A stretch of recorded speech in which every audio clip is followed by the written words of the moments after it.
پروردگار عالم نے ان کے وجود کو سب سے پہلے خلق کیا ہے نورانیت کے حوالے سے۔ نور حرارت آور ہے،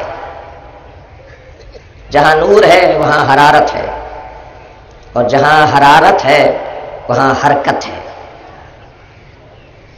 یہ مائک بغیر حرارت کے نہیں چل رہا، میری آواز کو کئی برابر کر کے پیش کر رہا ہے، اس میں حرارت ہے، اور حرارت کا لازمہ یا یوں کہیے کہ حرارت نتیجہ ہے نور کا۔ یہ جو بلب جل رہے ہیں یہ بھی نور ہے، اور اس سے روشنی پھیل رہی ہے، مگر یہ جو آواز میری کئی برابر ہو کر آپ تک پہنچ رہی ہے اس میں کوئی روشنی دکھائی نہیں دے رہی، اور اس میں جو ایک بلب روشن ہے اس سے ایک نور نکل رہا ہے۔ معمولاً میں اور آپ جب نور کے بارے میں سوچتے ہیں تو پہلا ذہن تبادر، پہلا تصور ہمارا اس نور کی طرف جاتا ہے جس سے روشنی نکلتی ہے۔ لیکن عزیزان اکرامی یہ بھی نور ہے کہ جو ہماری آواز کو کئی برابر کر رہا ہے، مگر فرق اتنا ہے کہ ایک نور ہے حسی اور ایک نور ہے غیر حسی۔ میرے حواس خمسہ، آپ کے حواس خمسہ جسے محسوس کر لیں ہم اسے کہتے ہیں نور حسی، آنکھیں دیکھ رہی ہیں، اور ایک نور تو ایسا ہے جسے سورج کا نور کہتے ہیں کہ وہ ہماری اس حصے باصرہ کو متاثر کر دیتا ہے کہ ہم اسے دیکھ نہیں پاتے، ہماری آنکھیں بند ہونے لگتی ہیں۔ دیکھ اسی لیے نہیں پا رہے کہ ہم اس سے محسوس کر رہے ہیں، وہ حس ہو رہا ہے ہمیں۔ یہ جو بلب جو روشن ہے یہ بھی ہمیں محسوس ہو رہا ہے، اس لیے ہمارا ذہن جاتا ہے محسوسات کی طرف۔ پروردگار عالم انسان کو محسوسات کی دنیا میں محدود نہیں دیکھنا چاہتا، اللہ چاہتا ہے ذرا اپنا معیار اونچا کرو، ذرا اپنا شعور اونچا کرو۔ صرف محسوسات کی دنیا میں اگر رہ گئے تو تمہیں وہ حقیقی نور نہیں مل پائے گا جس نور تک ہم تمہاری رسائی چاہتے ہیں۔ تو معلوم یہ ہوا کہ ایک نور تو یہ کہ جو حسی ہے، اور ایک نور وہ جو غیر حسی ہے جس کی مثال میں نے آپ کے سامنے دی۔ ہمیں محسوس نہیں ہو رہا مگر حرارت ہے، قوت برقیہ۔ فلاسفہ نے اس حرارت کو، اس نور کو ایک اور نام بھی دیا ہے، اور وہ نام ہے قوت برقیہ۔ ایک ایسی قوت جو حرارت عطا کرے، ایک ایسی طاقت جو حرارت عطا کرے۔ یہ قوت برقیہ جو ہمیں نظر نہیں آ رہا، جو محسوس نہیں ہو رہا، اس کی قوت کا اندازہ لگانے کے لیے ذرا ایک مثال سے توجہ کریں گے۔ ایک مریض جب ڈاکٹر کے پاس پہنچتا ہے تو ڈاکٹر ایک دوا لکھتا ہے، اور اس ٹیبلٹ میں، اس گولی میں، اس فرض کیجئے شربت میں جو مریض کو شفا کے لیے دیا جا رہا ہے ایک قوت برقیہ ہے، ایک حرارت ہے، ایک طاقت ہے، جس کو میں آج کی مجلس میں نور نام دے رہا ہوں۔ جب وہ قوت برقیہ کسی کمزور بدن میں جاتی ہے جسے ضرورت ہے تو اس کے بدن میں جب وہ قوت منتقل ہوتی ہے تو پھر شفا دکھائی دیتی ہے، وہ وجود شفا یاب دکھائی دیتا ہے۔ اگر ایک بدن میں 4 طرح کی قوت برقیہ کی ضرورت ہو اور اسے 4 دوائیاں لکھ کے دی جائیں تب جا کے وہ بدن شفا یاب ہوتا ہے، وہ ایک دوا سے کامیاب نہیں رہ پاتا۔ عزیزان گرامی، ایک وجود سے قوت کو لے کر دوسرے وجود میں قوت کو منتقل کرنا، ہم یہ سمجھتے ہیں کہ یہ بہت بڑا کارنامہ ہے، ہاں ہے، لیکن اگر ان قوتوں کا ایک منبع کوئی ایک ایسی جگہ ہو کہ جہاں سے ساری قوتیں نکلتی ہیں، جہاں سے ساری طاقتیں نکلتی ہیں، جہاں سے ہر حرارت بنتی ہے، تو اب وہ ایک ہی کافی ہوگا۔ آپ مثال لیجئے، میں بچوں اور جوانوں کو مثال دے رہا ہوں۔ یہ جو بلب روشن ہو رہا ہے اس سے پیچھے ایک اور طاقت ہے جو اس سے بڑی ہے، اس سے پیچھے ایک اور طاقت ہے جو اس سے بڑی ہے۔ وہ جو اصلی جگہ سے برق آ رہی ہے، وہ جو اصلی جگہ سے طاقت آ رہی ہے، وہ اتنا بڑا منبع ہے کہ اگر یہ والا بلب اس سے بغیر واسطے کے جوڑ دیا جائے، بغیر فاصلوں کے اگر یہ والا بلب اسے جوڑ دیا جائے تو یہ اپنا وجود کھو بیٹھے گا۔ ایک سلوات بھیجے محمد والے محمد۔ عزیزان گرامی، آپ کی توجہ تھوڑی سی زیادہ چاہیے آج کی اس بیان کے اوپر۔ اب میں نے بات شروع کی ہے تو اسے پورا کروں گا، مگر پورا بھی آپ کروائیں گے توجہ کے ذریعے سے۔ یہ بلب اپنا وجود کھو دے گا. کیوں؟ اس لیے کہ اس سے اس کا جوڑ نہیں تھا. لیکن وہ جو کہ منبع ہے، وہ ایک مرکز ہے، اس کا نور کتنا ہے، اس کا اندازہ لگانے کے لیے پھر بہت بڑے بڑے یہ قوت برقیہ والے لوگ، یہ ادارہ برق رسانی جی، یہ جنہیں پہلے وابدہ نام دیا جاتا تھا اب KSC نام دیتے ہیں، نہیں معلوم کل کون سا نام پڑ جائے گا. اب یہ بھی ہماری ذمہ داری ہے کہ نام بھی ہم یاد رکھیں. لیکن اتنا ضرور ہے کہ وہ اس سے ایک ایسا تار جوڑتے ہیں کہ جو اسے قبول کر سکے، جو اسے برداشت کر سکے. عزیزان گرامی، لیکن جب پھیلنے لگتا ہے تو مختلف طاقتوں میں اور مختلف قدرتوں میں تقسیم ہو جاتا ہے.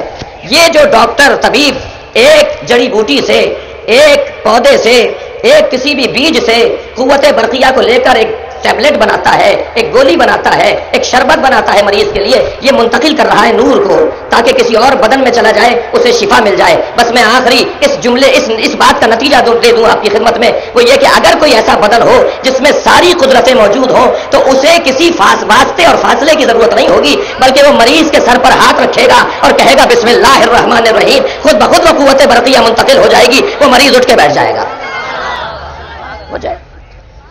لہذا حضرت عیسیٰ کیا کرتے تھے؟ حضرت عیسیٰ کے پاس قوت برقیہ تھی، نور تھا اللہ کا، وہ جسے چاہیں شفا دے دیں. اور حضرت عیسیٰ تو بہت بڑا نام ہے. عزیزان گرامی، اگر کوئی اللہ کی خاطر جیے تو اللہ اس کے وجود میں ایسی قوت ڈال دیتا ہے کہ پھر وہ جسے چاہے شفا دے دے، جسے چاہے زندگی عطا کر دے. میں ایک جملہ کہوں، ہم مردہ پیروں کو نہیں مانتے، ہم مرجعیت رکھتے ہیں، ہم مجتہدین رکھتے ہیں. ہمارے ان بزرگوں میں ایک نام ہے آیت اللہ حسن زادہ عاملی، ابھی زندہ ہیں. ان کے گھر کے برابر والے گھر پر ایک موت واقع ہوئی ایک چھوٹے سے بچے کی. بچہ چھت سے گر کے مر گیا. جب دوسرے دن اس کی میت اٹھنے لگی تو ماں بے کل تھی، مضطرب تھی اور بے ہوش ہو رہی تھی بار بار. حضرت آیت اللہ حسن زادہ عاملی معمر ہیں، محسن ہیں، اپنے خادم سے کہا کہ مجھے سہارا دو، اس بچے کی میت تک لے جاؤ. اس بچے کے سر پر ہاتھ رکھ کر بسم اللہ الرحمن الرحیم کہا، وہ مردہ اٹھ کے بیٹھ گیا. اور پھر کچھ دن کے لیے ممنوع الملاقات ہو گئے، اس لیے کہ وہ نہیں چاہتے تھے کہ یہ ماجرا کیا ہے بتائیں. لیکن کچھ مدت کے بعد جب شاگردوں سے ملاقات شروع ہوئی تو ایک شاگرد نے کہ جو میرے استاد ہیں، انہوں نے ان سے پوچھ لیا، استاد ذرا بتا دیجئے کہ یہ ماجرا کیا تھا. کہ خبردار اس بارے میں زیادہ سوال نہیں کرو، بس ایک ہی جملہ لے لو، ساری زندگی میں اللہ سے ہاں کہتا رہا، ایک مرتبہ اللہ نے بھی ہاں کہہ دی. ایک صلوات بھیجے محمد و آل محمد.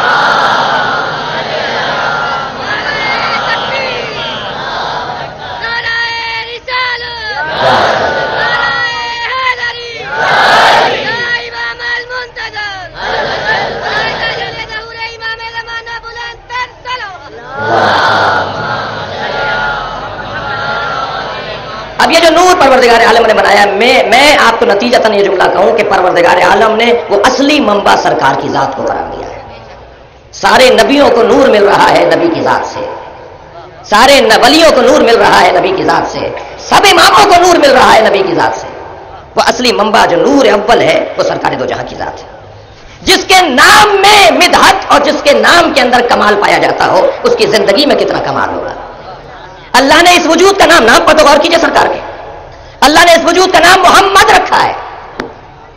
اللہ نے نام رکھا ہے مگر اللہ کی چاہت کا اظہار ابو طالب نے کیا ہے. جب حضرت عبد المطلب سے کہا تھا کہ بابا اس بچے کا نام محمد رکھ دیجئے، اس لیے کہ یہ حسین بہت ہے، خوبصورت بہت ہے، اس میں جمال بہت پایا جاتا ہے. عزیزو، نبی کی ذات نور ہے مگر نور غیر حسی ہے، جسے دیکھنے اور پہچاننے کے لیے ایک دوسرا نور چاہیے. تو بس یہ جو جملہ سرکار نے فرمایا، مجھے کوئی نہیں پہچان سکتا سوائے اللہ کے اور علی کے، یہ اسی وجہ سے ہے کہ نور کو نور ہی پہچان سکتا ہے، اس کے علاوہ کوئی اور نور کو نہیں پہچان سکتا. سرکار کی ذات بہت اونچی ہے، سرکار کا نام بہت اونچا ہے. حضرت کا نام محمد، یا اللہ تو نے اپنے حبیب کا نام محمد رکھا اور اپنا نام تو نے محمود رکھا. اللہ کے ناموں میں ایک نام اللہ کا محمود، سرکار کا اصلی نام محمد. اور حضرت عیسیٰ نے سرکار کی جب بشارت دی تو فرمایا کہ ایک احمد آنے والا ہے. تو اب سرکار کا نام احمد بھی، سرکار کا نام محمد بھی. احمد میں اور محمد میں کیا فرق ہے؟ ترجمہ کر دیتے ہیں پہلے ان تینوں ناموں کے. محمود اسے کہا جاتا ہے جس کی تعریف کی جائے، مفعول ہے. جس کی تعریف کی جائے اسے محمود کہا جاتا ہے, اور محمد اسے کہا جاتا ہے جس کی بہت زیادہ تعریف کی جائے. اللہ اکبر. یا اللہ تو اپنا نام تو محمود رکھے اور اپنے حبیب کا نام محمد رکھے. جس کی بہت زیادہ تعریف کی جائے وہ تو تیری ذات ہے, تجھے محمد ہونا چاہیے تھا. غور کریں عظمت محمد پر عزیزان گرامی. یا اللہ تجھے محمد ہونا چاہیے تھا, تو نے اپنا نام محمود رکھا اور سرکار کا نام محمد رکھ دیا. حضرت عیسیٰ بھی اگر فرما رہے ہیں کہ آنے والا احمد ہے, تو احمد یعنی تعریف کرنے والا, احمد تعریف کرنے والا, محمود جس کی تعریف کی جائے, محمد جس کی بہت زیادہ تعریف کی جائے. اب ان تینوں ناموں پر غور کریں. جتنا ہم سرکار کے نام پر غور کریں گے سرکار کا وجود ہمیں مکمل دکھائی دے گا. زندگی لمحہ لمحہ محمد. احمد سرکار کا نام اس لیے کہ جب یہ زمین پر آنے سے پہلے اللہ کی تعریف کر رہے تھے تو ان کا نام آسمانوں پر اللہ نے احمد رکھا, اور جب یہ زمین پر آ گئے تو اللہ نے ان کا نام محمد رکھا. اور خود اللہ نے اپنا نام محمود اس لیے رکھا کہ محمود اسے کہا جاتا ہے جس کی سب تعریف کر رہے ہو. ساری دنیا جس کی تعریف کرے, ذرہ ذرہ جس کی تعریف کرے, جس کی حمد کرے, اسے محمود کہا جاتا ہے. اچھا یہ جملہ بھی لے لیجئے ذرا کہ حمد اور مدح میں فرق ہے, مدحت میں اور حمد میں فرق ہے. مدح کی جاتی ہے افعال غیر اختیاری کی, کمال غیر اختیاری کی جب تعریف کی جائے تو اسے مدح کہا جاتا ہے. چاند کی تعریف کی جائے اسے مدح کہا جائے گا. سورج کے بارے میں تبصرہ کیا جائے اور اس کے حسن اور اس کے نور پر بات کی جائے تو اسے مدح کہا جائے گا. کوئی انسان خوبصورت ہو جو اللہ نے بنا کر بھیجا ہے, اس کی تعریف کی جائے تو اس کی یہ مدح کہلائے گی. کا چہرہ بہت اچھا ہے, آنکھیں بہت اچھی ہیں, ان کے اپنے ہاتھ میں تو نہیں تھی, اپنی آنکھیں انہوں نے خود نہیں بنائی. تو بس کمال غیر اختیاری کی جب تعریف کی جائے تو اسے مدح کہا جاتا ہے, لیکن جب کمال اختیاری کی تعریف کی جائے تو اسے حمد کہا جاتا ہے. اپنے اختیار سے انہوں نے کام انجام دیا, لہذا اسے کیا کہا جائے گا, اسے حمد کہا جائے گا. یا اللہ تو محمود ہے جس کی تعریف کی جائے, اور تیرا حبیب محمد ہے جس کی زیادہ تعریف کی جائے. تو ایک ہی جواب آئے گا, ساری دنیا اگر میری تعریف کر لے تو میں محمود رہوں گا, لیکن جب میں اپنے محمد کی تعریف کروں گا تو وہ محمود نہیں کہلائے گا, وہ محمد کہلائے گا. سلوات بھیجے محمد و آل محمد.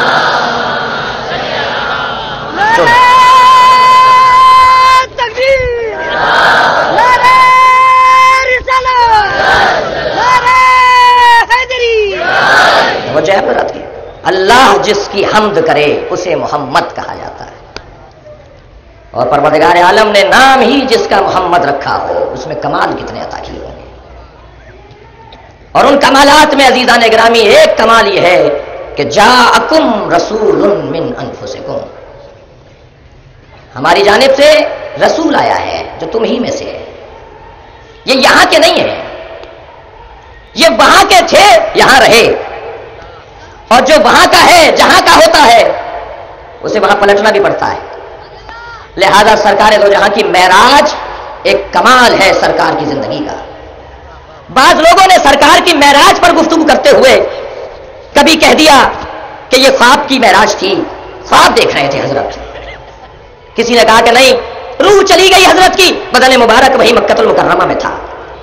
لیکن نہیں عزیزان گرامی, میں اس پر تھوڑی دیر رکنا چاہتا ہوں اور آپ کی سماعتیں چاہتا ہوں, توجہ چاہتا ہوں. پہلی بات تو یہ کہ سرکار دو جہاں ایک مرتبہ معراج پر نہیں گئے. سرکار کی 120 معراجیں تو علامہ مجلسی نے لکھی ہیں. سرکار دو جہاں کی 25 معراجیں تو برادران اہل سنت نے لکھی ہیں. سرکار دو جہاں کی 50 معراجوں کا تذکرہ تو کہیں اور بھی ہوا ہے, لیکن اتنا ضرور ہے کہ سرکار ایک سے زیادہ مرتبہ گئے. اب معراج پر جانے کے بارے میں گفتگو کرنا بھی بہرحال ایک بات ہے, لیکن تعجب اس پر نہیں ہونا چاہیے کہ سرکار معراج پر چلے گئے. تعجب تو اس پر ہونا چاہیے کہ یہ یہاں رہے, سرکار دو جہاں زمین پر رہے. یہ بڑا تعجب ہے. یہ وہاں کے تھے, یہاں رہ رہے تھے, ایسوں میں رہ رہے تھے. اللہ اکبر. جو پتھر مار رہے ہیں, جو اذیتیں پہنچا رہے ہیں, جو تکلیف دے رہے ہیں. عزیزان گرامی, وہ جو 120 معراجیں نبی مکرم کی لکھی ہیں علامہ مجلسی نے, وہ 120 معراجوں میں اور اس معراج میں کیا فرق ہے جو سورہ اسراء کے اندر بیان ہوا ہے. سبحان الذی اسری بعبدہ لیلا من المسجد الحرام الی المسجد الاقصی الذی بارکنا حولہ لنریہ من آیاتنا. بابرکت ہے وہ ذات جو راتوں رات لے گئی اپنے عبد کو, کہاں, مسجد الحرام سے مسجد الاقصی کی طرف, اور پھر پروردگار عالم نے وہاں پہنچایا جہاں 2 کمانوں کا فاصلہ رہ گیا تھا، اور اس جانب پردہ تھا اور اس جانب نبی تھے، اور کعبہ قوسین اور ادنیٰ کی منزل تھی۔ سرکار دو جہاں کی ایک معراج کا تذکرہ قرآن نے کیوں کیا؟ شاید اس کا ایک سبب یہ ہے کہ آنا جانا تو بہت پرانا تھا، مگر ایک ملاقات سرکاری تھی۔ ایک صلوات بھیجے محمد و آل محمد۔ یہ نجی دورے تو بہت رہے، توجہ ہے؟ مجھے کہنے کی ضرورت پڑے گی، توجہ ہے؟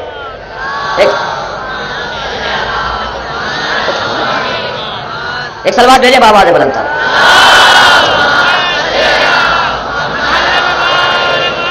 بھائی آپ لوگ زبردستی بیٹھے ہیں یا اختیار سے بیٹھے ہیں؟ ایک صلوات بھیجے محمد و آل محمد۔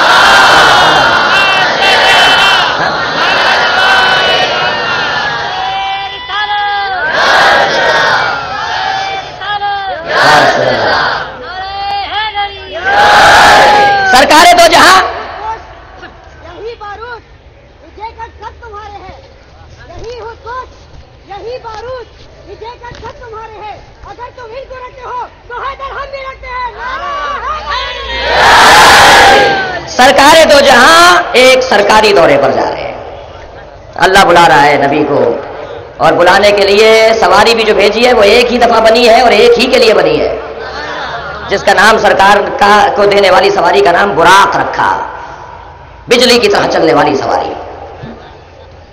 یہ جو سرکاری دورہ سرکار فرما رہے ہیں، اب اس کے بارے میں یہ گفتگو کے ساتھ خواب میں دیکھا، تو بھائی خواب کے بارے میں تو قرآن نے الفاظ دیے ہوئے ہیں۔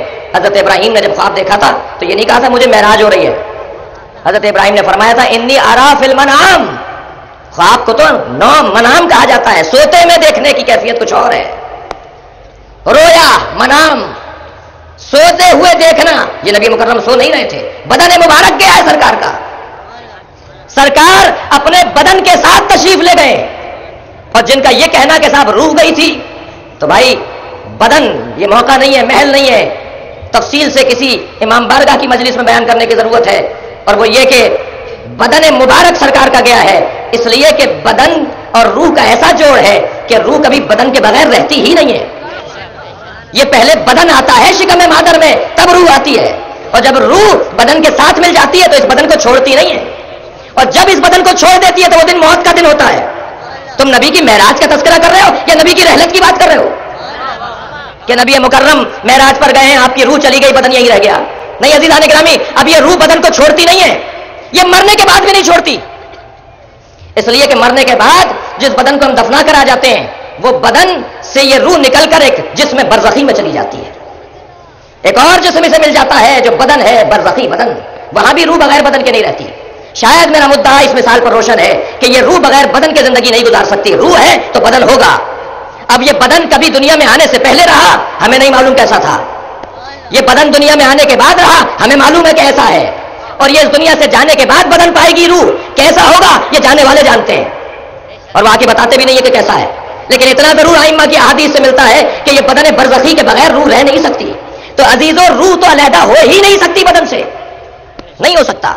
سرکار دو جہاں معراج پر گئے اسی بدن مبارک کے ساتھ، اسی بدن مبارک کے ساتھ، عزیزو اسی بدن کے ساتھ گئے ہیں، تبھی تو اللہ نے عبد کہا ہے، ورنہ عبد روح کو نہیں کہا جاتا، اب اس وجود کو کہا جاتا ہے جو روح کے ساتھ ملے اور بدن کہلائے۔ سرکار اسی بدن کے ساتھ معراج پر تشریف لے جا رہے ہیں، اور ایک اسی آیت کے اندر جواب بھی موجود ہے، لیلن من المسجد الحرام اسرا لیلن۔ یہ اس لیے کہا گیا کہ روح کو رات اور دن کی ضرورت نہیں ہوتی، روح کے لیے نہ نیند ہے، نہ روح کے لیے رات ہے، نہ روح کے لیے دن ہے۔ اگر یہ رات کا تصور اللہ دے رہا ہے تو یہ بدن کا مسئلہ ہے۔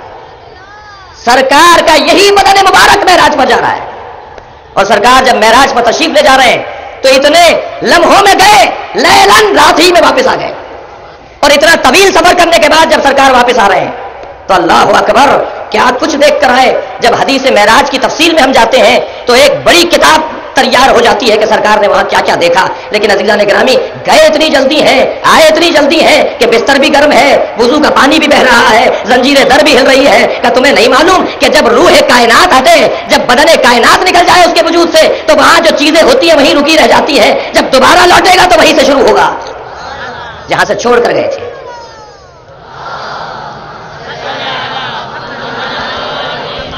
عزیزو, ایک بات کا ضرور خیال رکھیے گا کہ یہ خود کش دھماکے, یہ ٹینشن, یہ اضطراب جو میڈیا چینل بھی ماشاءاللہ اپنی خدمت بڑی انجام دے رہے ہیں, یہ ان مجلسوں کے کم رنگ کرنے کا ہدف ہے.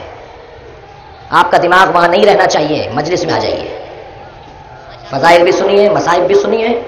اب ہر مجلس کا موضوع موبائل فون نہیں ہوں گے, ہماری مجلسوں کا موضوع موٹر سائیکلوں کی پابندی نہیں ہوگی. یہ تو دنیا چاہتی ہے کہ اہل بیت کو چھوڑ کر موٹر سائیکلوں پر لگ جائیں. یہ دنیا چاہتی ہے کہ اہل بیت کے فضائل کو چھوڑ کر یہ موبائل فونوں کے پر تبصرہ کریں. ہم نہیں کریں گے ان کے ہدف کو. میں آپ کو سمجھا رہا ہوں, نہ چاہیے اپنے ممبروں سے کہ ان موضوعات پر زیادہ گفتگو ہو. یہ ہمیں متاثر کرتے رہیں اور ہم بتائیں گے کہ ہم متاثر ہونے والے نہیں ہیں. یہ مجلس اسی انداز سے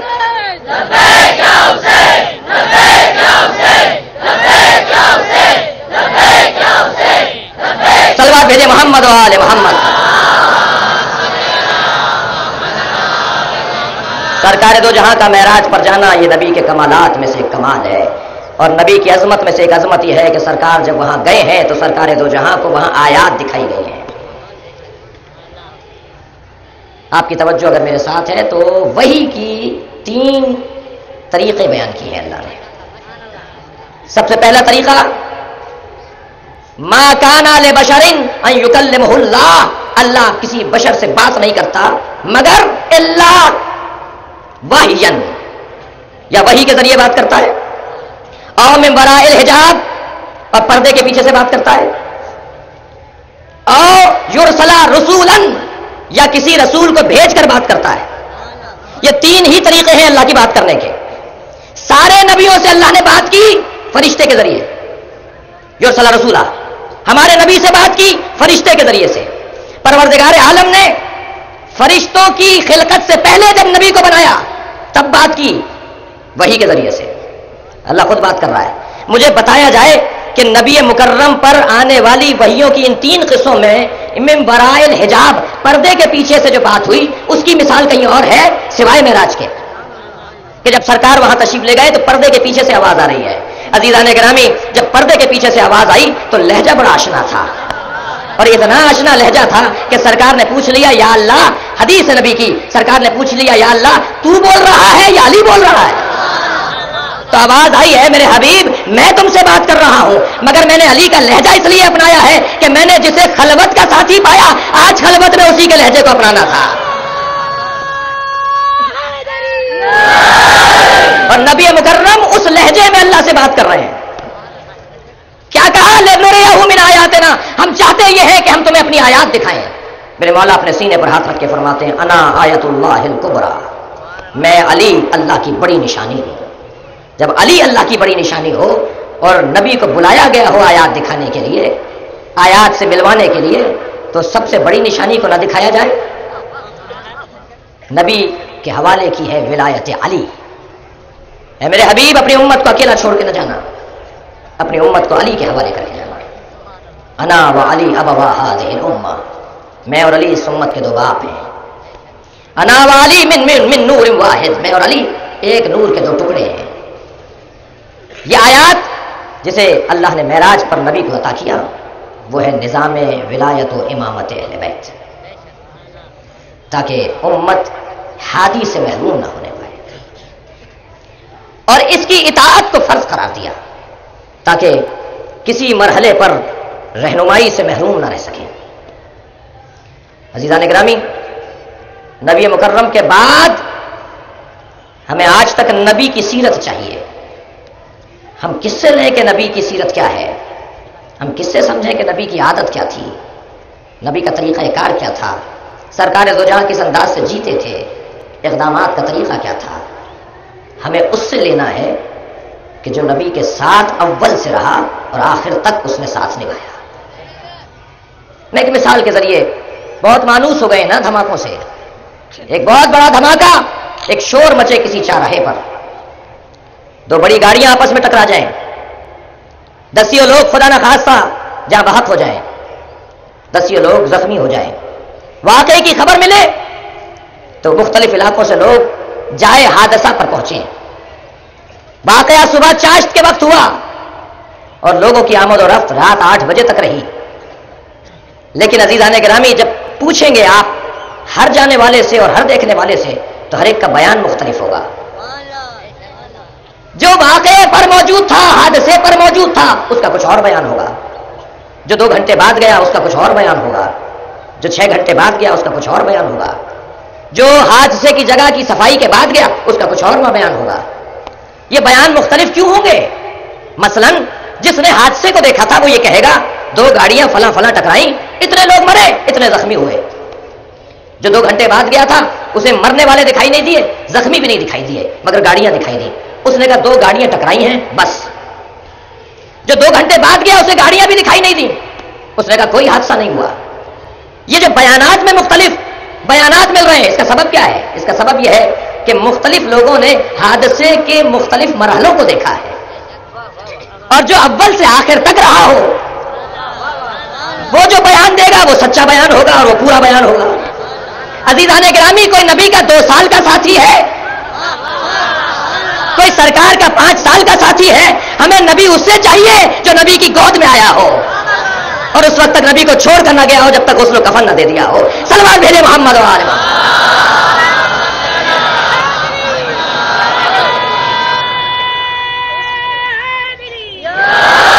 اور ہر زمانے میں معصوم کی ضرورت بھی اس لیے ہے کہ یہ جو بیان کا اختلاف ہوتا ہے اسے روکنے کے لیے بھی معصوم کی ضرورت ہے۔ فرض کیجئے اس مجلس کے اندر میں کوئی ایک بات کہہ دوں جس کے بعد تبصرہ شروع ہو جائے، جو ماشاءاللہ ہوتا ہے، ہر ایک اپنی دید سے سنتا ہے، ہر ایک اپنی تصور سے سننے کے لیے آتا ہے۔ ایسا ہو نہیں سکتا کہ 10,000 آدمی ہو تو 10,000 کو مطمئن کر دیا جائے۔ جی فرض کیجئے ایک بات ہم نے کہہ دی، مجلس کے بعد کہنے لگے صاحب انہوں نے یہ کہہ دیا، ایک اور صاحب کہنے لگے بھائی ہم بھی مجلس میں تھے، انہوں نے یہ کب کہا ہے؟ انہوں نے تو یہ کہا ہے۔ تیسرا بولا صاحب دونوں آپ غلط کہہ رہے ہیں، ان کا تو یہ مطلب تھا۔ چوتھے نے کہا آپ تینوں غلط کہہ رہے ہیں، ان کا یہ مطلب تھا۔ اب جتنے تھے ہر ایک اپنا مطلب، بھائی اختلاف بڑھتا جا رہا ہے نا، تو کیا کریں؟ ہم نے کہا صاحب گھبرانے کی ضرورت نہیں ہے۔ ایک جوان ویڈیو بنا رہا تھا، ایک جوان ویڈیو بنا رہا تھا، اس سے ذرا کیسٹ منگا لیجئے، جو انہوں نے کہا ہوگا وہی دکھائے گی۔ اب اگر کسی کونے سے آواز آ جائے بزرگوں سے مسئلہ حل ہو نہیں رہا، آپ جوانوں کے پیچھے جا رہے ہیں، تو ہم یہی جواب دیں گے نا کہ یہاں بزرگی کا مسئلہ نہیں ہے، اہلیت کا مسئلہ ہے، صلاحیت کا مسئلہ ہے۔ اس کے پاس صلاحیت پائی جاتی ہے کہ جیسا تھا ایسا محفوظ کر لے، اور جب لگا کے دیکھا تو جو کہا تھا وہ دکھائی دے گیا۔ اب ساری زبانیں بند کہ صاحب تم نے غلط کہا، تم نے غلط کہا، جو کہا تھا وہ تو نظر آ رہا ہے۔ تو عزیزان گرامی ضرورت ہے کہ نبی کے ساتھ ایک معصوم ہو کہ جو نبی کہہ رہے ہیں وہ محفوظ کرے، علی کے ساتھ ایک معصوم ہو جو کہہ رہے ہیں وہ محفوظ کرے، اور جب ہر معصوم کے ساتھ ایک معصوم ہو جو کہہ رہے ہیں وہی محفوظ کرے، تو جب اتنا ذخیرہ ہو جائے کہ امت کی ضرورت پوری ہونے لگے تو اب 12ویں کو ہم پردہ غیبت میں رکھ دیں گے، تمہارا اختلاف بڑھے گا تو ہم بھیج دیں گے، جو نبی نے کہا تھا وہی آگے بتائے گا۔ صلوات بھیجے محمد و آل محمد۔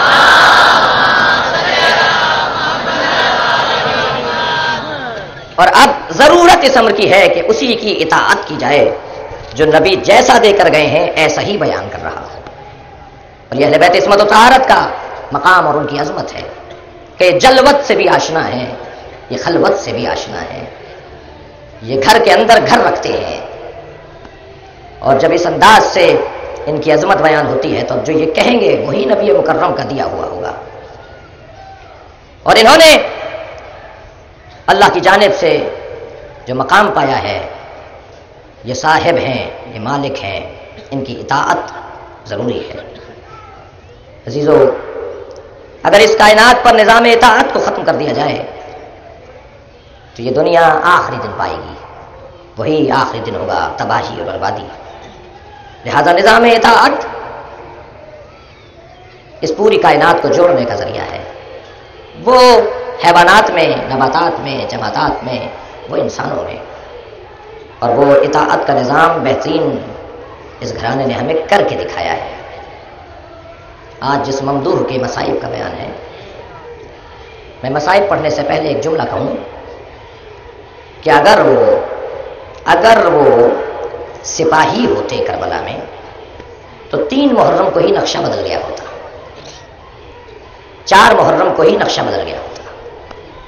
وہ سپاہ سالار تھے، وہ علمدار کربلا تھے، اور علمدار بنایا ہی ذمہ دار ہو جاتا ہے۔ میں حضرت عباس کی زندگی سے ایک نقطہ لے کر آپ کی توجہات چاہوں گا کہ اس کی طرف ہوں، وہ یہ کہ ہر ایک کو ایک ذمہ داری دی گئی ہے۔ جب اس کی ذمہ داری کا اقرار اور احساس ہو جائے تو معاشرہ اپنی صحیح سمت پر سفر کرتا ہے۔ ذمہ داری ہے رینجرز کی اور پولیس کی کہ وہ تحفظ فراہم کریں، ذمہ داری ہے فلاحی اداروں کی کہ وہ متاثرین کی خدمت کریں، ذمہ داری ہے مثلاً پاک محرم کی کہ وہ فرش اعضاء کا اہتمام کریں، ذمہ داری ہے میری کہ میں عظمت پیغمبر کے بیان کو مسلسل رکھوں۔ ہر ایک کی اپنی ذمہ داری ہے۔ اگر کوئی کسی کی ذمہ داری میں دخل اندازی کرے گا تو وہیں سے معاملات خراب ہونے لگتے ہیں۔ ہمیں اپنے شہر کے پولیس اور رینجرز کے اہلکاروں پر اعتماد کرنا ہوگا، اور یہ جملہ میں آج کہہ رہا ہوں، اب سے 4 سال پہلے میں نہیں کہتا یہ جملہ۔ اس کی وجہ ہے ہمارے بیانات میں جب پولیس اور رینجر سے متعلق، لا انفورسز کے اداروں سے متعلق بد اعتمادی کی بو آتی ہے تو اس کا ایک سبب ہے اور تھا، اور وہ سبب یہ تھا کہ جہاں کرپشن ہو، جہاں پرچی کا نظام چلتا ہو، جہاں سفارشوں پہ افسران لگتے ہوں، جہاں پر بدعنوانیاں ہوں، جہاں رشوت خوری ہو، وہاں ہم کیسے اعتماد کر لیں کہ جو آپ کہہ رہے ہیں وہ صحیح کہہ رہے ہیں؟ ہماری بد اعتمادی کا ایک سبب ہے جس ملک میں کرپشن ہو، جس ملک کے اندر بدعنوانیاں ہوں، جہاں تعلقات کی بنیاد پر افسران لگائے جاتے ہوں، ان پر ہم کیسے اعتماد کر لیں؟ لیکن آج اعتماد ہمارا بڑھ رہا ہے، اس لیے آج ہم اعتماد اپنا بڑھا رہے ہیں، اس لیے کہ یہ خود متاثر ہیں، یہ خود شکار ہے دہشت گردی کا۔ اب انہیں بھی مارا جا رہا ہے، جو ہمارے لیے افسوسناک ہے۔ جس ملک کے محافظ غیر محفوظ ہو جائیں، اس ملک کا عام شہری کہاں جائے؟ اس ملک کا عام باشندہ کیا کرے؟ اس لیے ہمارے اعتماد میں کچھ اضافہ ہوا ہے، اس لیے کہ اب یہ بھی متاثر ہے۔ ہمیں حق دیں کہ ہم بد اعتمادی کریں آپ پر، ہمارا حق ہے کہ ہم بد اعتمادی کریں۔ جہاں پارٹی بازیاں ہوں، جہاں گروپنگ ہو، جہاں رشوت ستانی ہو، جہاں غیر معیاری کو ایک معیاری مقام پر بٹھایا جائے۔ کیا میں غلط کہہ رہا ہوں؟ کیا ایسا نہیں ہے ہمارے ملک میں؟ جب ایسا ہے تو پھر ہماری بد اعتمادی پر آپ کو ناراض نہیں ہونا چاہیے، ہمیں حق دینا چاہیے۔ عزیزان گرامی، پاک فوج کا یہ مطالبہ کہ 9، 10، 8، 9، 10 محرم پر پاکستان کی فوج آ جائے، میں ذمہ داری کے ساتھ بات کر رہا ہوں، سوچ کر بات کر رہا ہوں۔ پاکستان کے فوج کے سربراہ کے موقف پر ان کی تجلیل کروں گا، انہیں آفرین کہوں گا کہ انہوں نے شہر کے اندر موجود جو یہ لوگ ان سے زیادہ متاثر ہیں، پولیس کے افسران، ان پر اعتماد کیا ہے۔ ہمیں فوج کی ضرورت نہیں ہے۔ ان عزاداروں کو تحفظ کے لیے انہی پر اعتماد کرنا ہوگا جن کے ساتھ سارے سال ہمارا واسطہ پڑتا ہے، جن کے ساتھ سارے سال ہمارا تعلق رہتا ہے۔ یہ بیان خود پاک فوج کے سربراہ نے دیا ہے، میں اس کی تائید کرتا ہوں۔ ہماری طرف سے بھی کوئی مطالبہ نہیں ہے، ہم نے کوئی مطالبہ نہیں کیا کہ فوج آئے۔ وہ اپنی جگہ پر رہیں اور پاکستان کی سرحدوں کی حفاظت کریں اور اپنے فوج کی پاکی کے اندر اضافہ کریں۔ عزیزان گرامی، جہاں تک مسئلہ حالات کا ہے، اس انداز سے میڈیا چینل اسے دے رہے ہیں، شاید یہ صحافت کا حصہ ہو، مگر خبردار، نہ ہمیں پہلے کسی طرح کا کوئی اضطراب تھا، نہ ان خبروں سے کوئی اضطراب ہے۔ میں آپ سے ایک تائید لینا چاہوں گا اور پھر چلیں گے اس علمدار کے تذکرے کی طرف کہ جس نے کربلا کے واقعے میں حسین ابن علی کے لیے ایک ایسا سنہرا کام کیا کہ جو قیامت تک ذمہ داروں کو پیغام دیتا ہے۔ ذمہ دار یعنی علمدار، ذمہ دار یعنی پیروئے عباس علمدار، ذمہ دار یعنی ہوشیار، علمدار یعنی ہوشیار۔ اور وہ جملہ میں آپ کے توسط سے پیغام تمام عزاداروں کو پہنچانا چاہ رہا ہوں اور آپ کے توسط سے پہنچانا چاہ رہا ہوں، وہ یہ کہ مرکزی جلوسوں میں، وہ 9 کا ہو، وہ 10 کا ہو، مرکزی جلوسوں میں ہمیں ماضی